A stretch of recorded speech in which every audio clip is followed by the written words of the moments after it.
नाज़रीन, आज जो कहानी आपके सामने पेश की जा रही है वो घरेलू लड़ाई झगड़े से मुताल्लिक है। घर में झगड़ा हुआ, मुबारक की बेटी की बाजू पर चोट आई और बीवी ने कहा कि इस बच्ची की बाजू पे पट्टी करवा लाओ। मुबारक ने हाथ में छुरी उठा ली और अपनी बीवी के सीने में दे मारी।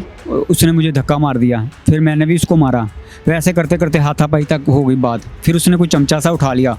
फिर जब उसने चमचा सा उठा लिया, मैंने ऐसे ऐसे किया, मेरे हाथ में वो सब्जी काटने वाली नहीं होती छोटी छोटी, वो आ गई मेरे हाथ में। उर्दू पॉइंट की वीडियोस देखने के लिए हमारा चैनल सब्सक्राइब कीजिए और बेल के आइकन पर क्लिक कीजिए ताकि आप हमारी तमाम आने वाली वीडियो से बाखबर रह सकें। अस्सलामुअलैकुम नाज़रीन, उर्दू पॉइंट के साथ मैं हूँ आपकी मेज़बान तहमीना शेख। नाज़रीन, आज जो कहानी आपके सामने पेश की जा रही है वो घरेलू लड़ाई झगड़े से मुताल्लिक है। अक्सर औकात घरों में लड़ाई झगड़े होते हैं और फिर सुलह सफाई हो जाती है, लेकिन आज की जो कहानी है इसमें लड़ाई झगड़ा कुछ ज़्यादा ही आगे बढ़ गया, जिसमें मुबारक नामी शख्स जो कि एक ऑफिस बॉय की जॉब करता था, घर में झगड़ा हुआ। मुबारक की बेटी की बाजू पर चोट आई और बीवी ने कहा, यानी कि हुमैरा बीबी, उन्होंने कहा कि इस बच्ची की बाजू पे पट्टी करवा लाओ। इसके एवज़ डंडा उठाया और बीवी के सर में दे मारा। बहुत ज़्यादा लड़ाई झगड़ा हुआ, किचन के बर्तनों का इस्तेमाल किया गया और आखिरकार ये गुस्सा बढ़ते बढ़ते मुबारक ने हाथ में छुरी उठा ली और अपनी बीवी के सीने में दे मारी। जी तो नाज़रीन, मुबारक जो कि इस केस का मुल्ज़िम है, जिसने अपनी बीवी को छुरियों के वार किए हैं, कत्ल करने की नीयत से, जान से मारने की नीयत से, मेरे साथ मौजूद है, से बात करते हैं। मुबारक, तुम्हारी शादी को कितना अरसा हो गया है? मैडम 18 साल हो गई। 18 साल। कितने बच्चे हैं आपके? मैडम 4 बच्चे। पहले भी घर में लड़ाई झगड़ा रहता था? लड़ाई झगड़ा रहता था, लेकिन इतना नहीं रहता था कि हाथापाई तक बात जाए। लेकिन ये है कि वो मुझे गाली गलौज कर देती थी, मैं उसको गाली गलौज कर देता था, यहाँ तक था। लेकिन जब ऑपरेशन हुआ, मेरी बच्ची ना छोटी ट्रैक्टर के नीचे आ गई, तो उसको फिर हम हॉस्पिटल वगैरह ले गए। मेरा 40 हज़ार का खर्चा आ गया। फिर बाद में फिर उसको जो चीज़ डाली वो निकाली, तो फिर खर्चा आ गया काफ़ी। फिर मैं इनके लिए मकान की कोशिश कर रहा था अपने बच्चों के लिए, ताकि मैं अपने बच्चों को एक सेफ़ जगह दे सकूं। तो उसके लिए भी मैंने कर्जा लिया। फिर मैंने जब दूसरा ऑपरेशन हुआ, मैं अपनी वाइफ को घर आया कि मैंने कहा इससे पहले कि कोई मसला ख़राब हो, मैं इसको सारी बात पहले बता दूँ कि मैंने कर्जा लिया हुआ है और सैलरी थोड़ी सी कम हो जाएगी। अभी आप लोग रहते कहाँ थे? अभी मैं उसी मकान में रह रहा था जिसको मैं ख़रीदने की कोशिश कर रहा था। किराए के मकान पे? हाँ, गिरवी था वो मेरे पास मैडम, उसको मैं ख़रीदना चाह रहा था। तो मैं कर्जा लिया हुआ था ताकि मैं इसको ख़रीद सकूं और अपने बच्चों के लिए ना सेफ़ जगह बना सकूं ताकि वो वहाँ पे रह सकें। तो फिर जब मैंने दूसरा ऑपरेशन किया, मैं वाइफ को घर लाया, फिर मैंने उसको बताया कि अब ना थोड़ा से हालात थोड़े से टाइट हो जाएंगे हमारे, कि हमारा गुजारा थोड़ा सा मुश्किल होगा, कुछ सैलरी कम मिलेगी, क्योंकि मैंने ऑफिस से भी कर्जा लिया हुआ था। वाइफ ने कहा कि नहीं, इसको ना, उसने कहा कि ना एक दिन गुजर गया, पट्टी करा ली थी, फिर दूसरा दिन गुजर गया, तो मैं घर आया ऑफिस से। मेरे ख्याल से 5 बजे मैं ऑफिस से निकला हूँ और 6 बजे के करीब मैं अपने घर पहुँचा हूँ। और घर पहुँचा हूँ तो थोड़ी देर बाद मैं बाहर गया और थोड़ी देर बाद मैं अंदर आया। तो फिर वाइफ ने ना मेरे से पूछा कि ना इसको पट्टी करवानी है। तो मैंने कहा कहाँ से करवानी है? कहती शालीमार से। मैंने कहा शालीमार तो मैं अफोर्ड नहीं कर सकता, अभी पैसे इतने नहीं हैं कि सैलरी ज़रा कम है, तुम इसको कहीं और से करवा लो, जिससे बात बढ़ी हमारी थोड़ी सी। तो वो कह रही कि नहीं ना, मैंने उधर से ही करानी है। तो मैंने कहा मैं इतने पैसे अफोर्ड नहीं कर सकता, तुझे पता मकान भी ले रहा हूँ, कर्जा भी चढ़ा हुआ है, तो तेरी मेहरबानी उधर से करा लेते हैं। और इतने में वो बोलने लग पड़ी। तो जब वो ज़्यादा बोली, मैंने मोबाइल उठाया। आप मैडम मेरी कॉल चेक कर सकती हैं, मैंने अपने साले को फ़ोन किया, मैंने अपने भाई साले को फ़ोन किया, उसने फ़ोन नहीं उठाया। अगर काश वो फ़ोन उठा लेता तो इतनी ये नौबत इधर तक ना जाती। साले को फ़ोन क्यों किया? ताकि वो अपनी सिस्टर को समझा दे कि मेरे से लड़े ना, इसलिए। अगर आप मेरी कॉल चेक कर सकती हैं, अगर मेरे साले को फ़ोन ना किया हो तो मैं गुनहगार हूँ। फिर मैं उसके बाद साले ने जब फ़ोन नहीं उठाया, फिर मैं बाबडा कॉलोनी है साथ ही, मैं अपने बड़े भाई के घर चला गया। मैंने कहा यार ऐसे वाइफ लड़ रही है, तो तेरी मेहरबानी यार उसको आगे ज़रा समझा दे, मेरे से बड़ा है ना, मेरे से जो बड़ा है उससे भी वो बड़ा है।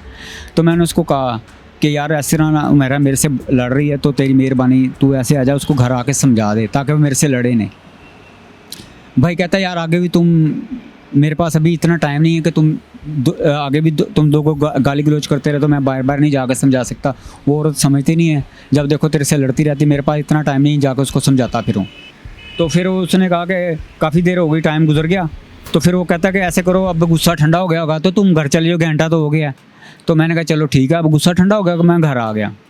जब मैं घर आया हूँ उसने मेरे से मोबाइल छीन लिया। उसने कहा तूने मेरे भाई को फ़ोन क्यों किया है? तो मैंने कहा उसको फ़ोन करना ही था, बताना नहीं था तू मेरे से लड़ रही है।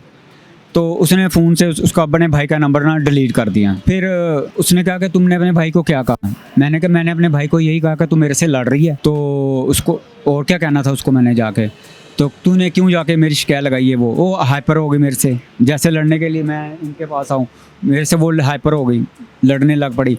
उसने मुझे धक्का मार दिया, फिर मैंने भी उसको मारा। फिर ऐसे करते करते हाथापाई तक हो गई बात। फिर उसने कोई चमचा सा उठा लिया।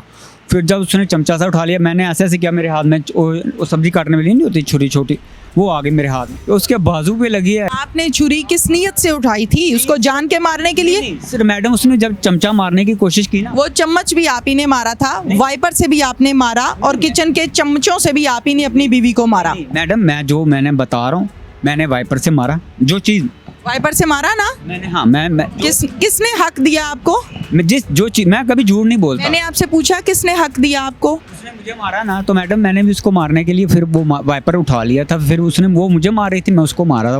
वो लोहे के चमचे से मैं उसको उसके साथ मार रहा था। तो गलती से कहीं वो छुरी मेरे हाथ में आ गई। गलती से छुरी चल के हाथ में आ गई थी या पकड़ी थी? नहीं वहाँ पे पड़ी थी ना, किचन में लड़ रहे थे तो हाथ में आ गई। मैंने मारा, चले मैंने उसको मारा है मैडम, अब क्या कर सकता हूँ। उसने मुझे चमचा मारने की कोशिश की तो मैंने ऐसे किया, उसके हाथ पे लगी। मुझे तो कसम से इतना भी नहीं पता कि उसको कितनी की चोट आई है, क्योंकि उसने जब 15 पे कॉल की तो मैं बाहर चला गया था। मैंने कहा उसको लग गई है तो ये और ज़्यादा मसला ना ख़राब हो, इसलिए मैं बाहर चला गया।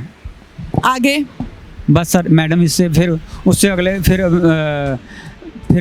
ये मुझे पकड़ के यहाँ ले आए। 3 बेटियों के बाप हो, किसी की बहन को किसी की बेटी को इस तरीका से मारते हैं, इस तरह से मारते हैं? मैडम इस तरीके से मैं गलती से हो गया, मैं उसकी माफ़ी मांगता हूँ। गलती से ही छुरी हाथ में आ गई और गलती से ही छुरी मार भी दी और फिर गलती से किसी को जख्मी करके माफ़ी भी मांग ली, यानी कानून अपनी मर्जी का बना लोगे? मैडम मैं कानून तो बनाने वाला नहीं, मैं तो मुजरिम, मैं कानून क्या बनाना है? अब क्या करना है? मैं मैडम अपनी वाइफ से माफ़ी मांगना चाह रहा हूँ ताकि मेरे बच्चे हैं वो मेरे घर आ जाएं। बच्चे कह रहे हैं आपके बच्चों का, मुबारक जो कि मुल्जिम है, इसके बच्चों का ये बयान है कि मेरे अब्बा रूटीन में मेरी माँ को मारते थे और लगातार मारते थे, हमारे घर का ये माहौल है। मुबारक का ये कहना है कि मैंने तो ज़िंदगी में पहली दफ़ा हाथ उठाया है। शर्म आ रही है? मैडम बहुत ज़्यादा गलती हुई है तो शर्म तो आनी चाहिए। जी तो नाज़रीन, कैसर अजीज़ साहब जो कि इन्वेस्टिगेशन ऑफिसर हैं, उनके साथ मैं मौजूद हूँ और इस कार्रवाई के हवाले से हम उनसे बात करते हैं। अस्सलाम वालेकुम जी। वालेकुम अस्सलाम। सबसे पहले तो कैसर साहब बहुत शुक्रिया और बहुत बहुत इस हवाले से आपने जो काम किया है, जो कामयाब कार्रवाई की है। मैं ये चाहती हूँ कि इस कामयाब कार्रवाई के हवाले से बताइएगा कि इस मुल्ज़िम को आपने गिरफ़्तार किया है और ख़बरें ये भी गर्दिश कर रही हैं कि जब आपने इन्वेस्टिगेशन की है इनसे तो आगे से काफ़ी मज़ाहमत भी हुई और काफ़ी मुल्ज़िम की तरफ से दीदा दिलेरी भी दिखाई गई है।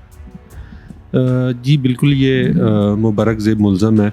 इसने अपनी ही बीवी को छुरी का वार करके उसको ज़ख्मी किया था। FIR दर्ज हुई है। फिर इशू इस किस्म का था कि खातून पे इसने हमला किया, चाहे वो उसकी बीवी थी। हमने फौरी एक्शन करते हुए इसको गिरफ़्तार किया है और जो फर्दर प्रोसीडिंग है उस प्रोसेस से ये गुज़र रहा है। और ये इन्वेस्टिगेशन में ये बात सामने आई है कि इसने गुस्से में आके लड़ झगड़े पे, छोटी सी बात पे वो अपने ससुराल मैके गई थी, इस बात से इसका झगड़ा हुआ है। इसने उस पर तैश में आते हुए उस पर छुरी का वार किया और उसको ज़ख्मी कर दिया। जी बिल्कुल, बीवी के साथ इसके मामलात तो अक्सर ही ठीक रहते नहीं थे। ये एक हमारी सोसाइटी में एक जनरल परसेप्शन बन चुकी है, एक सोच डेवलप हो चुकी है कि मर्द ने औरत को दबा के ही रखना है और इसी किस्म की सोच इसमें भी नज़र आई। ये अक्सर मारता रहता था और बल्कि इसी दिन जब इनके दरमियान लड़ाई झगड़ा हुआ तो इसने वो इसके घर पे वेपर पड़ा हुआ था, उसके साथ पहले उसको मारने की कोशिश की और मारा भी है। और झगड़ा इनका बढ़ता गया, फिर इसने छुरी पकड़ ली।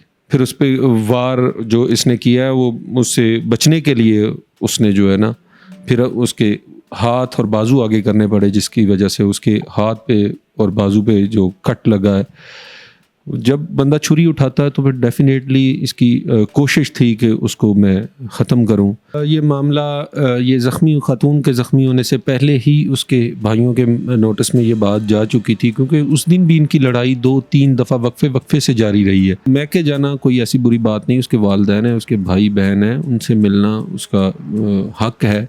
और सिर्फ़ इतनी सी बात पे कि ये उनसे मिलने क्यों गई है, ये इस सोच ने, मैं इस सोच को ज़ाहिर करना चाहता हूँ आपके थ्रू, ये पब्लिक तक बात पहुँचे कि जो हम सोच डेवलप कर रहे हैं कि मर्द जो मर्ज़ी करता फिरे, जहाँ मर्ज़ी जाता फिरे, और औरत की मर्ज़ी कोई नहीं है, उसको हम घर में 4 दीवारी के अंदर हमने बंद कर रखा है। अगर वो कहीं जाती है तो इस बात पे भी हम सवाल उठाते हैं, और सवाल उठाने के बाद हम उसको छुरी उठाने तक इस मामले को ले जाते हैं।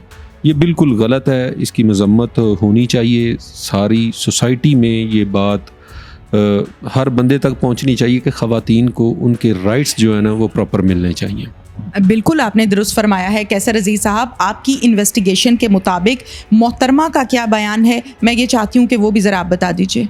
जी, हमने उनको भी इन्वेस्टिगेट किया, उनसे जो हमने उनकी बात सुनी सारी, और उन्होंने ये बात बताई कि उसके 4 बच्चे हैं, 3 बेटियां, 1 बेटा है। उसका बेटा को 13-14 साल का है। औलाद अब काफ़ी बड़ी हो गई है, लेकिन वो बता रही थी कि ये मामूल है, जब से शादी हुई है मैं ये घर में लड़ाई झगड़े इसी तरह चलते रहते हैं, इसी तरह ये हाथ भी उठाता रहता है। पहले भी कई दफ़ा इसके भाइयों को कंप्लेंट्स की, अपने वालिदैन को की, लेकिन जो अब हर तरफ से यही सुनने को मिलता है कि भई आप कैरी ऑन करें, अब तो बर्दाश्त करना ही पड़ेगा। वो बेचारी काफ़ी डिस्टर्ब थी, अभी भी जो बेड रेस्ट पे हैं, अभी ठीक नहीं हुई। बिल्कुल उनकी हालत इस तरह की है कि वो इस टाइम बयान देने के काबिल भी नहीं है। अच्छा ये बताइएगा कि बच्चों का क्या कहना है इस हवाले से, क्योंकि बच्चे वो होते हैं जो बाप को भी देख रहे होते हैं और जो माँ को भी देख रहे होते हैं। बच्चों को उनके लिए ये एक रूटीन मैटर बन चुका था। उसके बच्चे तो ऐसे महसूस कर रहे थे, उन्होंने कहा जी ये झगड़े अक्सर होते रहते हैं।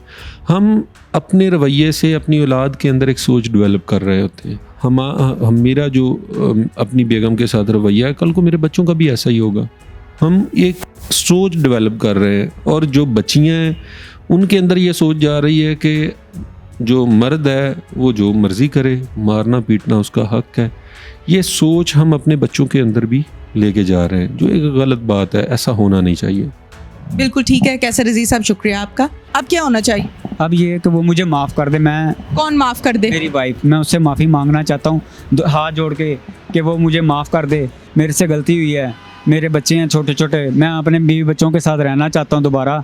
मैं आइंदा ये गलती नहीं करूँगा। मैं जो बात हुई मैंने आपको सारी सच्ची बताई है। मैं किसी से नहीं लड़ता। मोहल्ले में चले जाए, मैं पूछ लें कि मैं कैसा बंदा हूँ। मैं कभी गली में कभी नहीं आवारा खड़ा हुआ, ना मैं नशा करता हूँ, ना मैं कोई सिगरेट पीता हूँ। मैं 25 साल साइकिल चलाई है सिर्फ अपने बच्चों की खातिर, ताकि मैं अपने बच्चों के लिए एक मकान बना सकूँ। नाज़रीन, मुबारक जिसके बयानात और सारी कहानी जो है बनाकर आपको मुबारक ने सुनाई है। यकीनन घरेलू लड़ाई झगड़े के हवाले से आज की हमारी जो एक कहानी जिसमें ख़वातीन पर हमेशा की तरह जुल्म जो ढाया जाता है, मेरा कहने का मतलब बिल्कुल भी ये नहीं कि तमाम ख़वातीन के साथ ये सलूक होता है, लेकिन जिनके साथ होता है उस पर यकीनन मुल्ज़िम का ये कहना होता है कि मैंने ऐसा पहली बार किया है, जबकि ये लड़ाई झगड़ा जो है पिछले 14 साल से जारी था। इसके साथ ही अपनी मेज़बान तहमीना शेख को इजाज़त दीजिए। अल्लाह हाफ़िज़।